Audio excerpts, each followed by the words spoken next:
បុគ្គលមិនឲ្យទានដែលហេតុពីរយ៉ាងគឺសេចក្តីកំណាញ់មួយសេចក្តីប្រហែសមួយ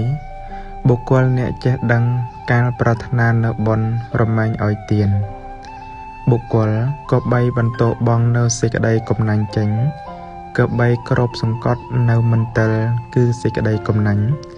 ហើយឲ្យនៅទានព្រោះថាបុណ្យរមែងបានជាទីពឹងរបស់សត្វទាំងឡាយក្នុងលោកខាងមុខបុគ្គលដែលបានឲ្យទានប្រៀបដូចជាបុគ្គលកំពុងតែជញ្ជូនទ្រព្យចេញអំពីផ្ទះដែលភ្លើងកំពុងឆេះ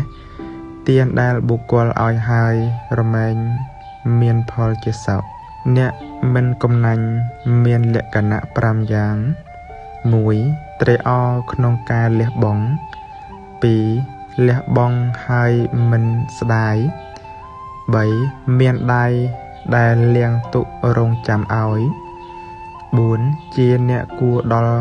យាយចកដែលមកសូម5ត្រេកអរក្នុងការចែកទានដោយគុណានុភាពនៃបុណ្យនេះសូមម្ចាស់ទានទាំងឡាយបានសេចក្តីសុខរួចផុតចាកទុក្ខទាំងពួងសូមអនុមោទនាអានិសង្សរបស់ទានសូមអនុមោទនាសាធុសាធុសាធុ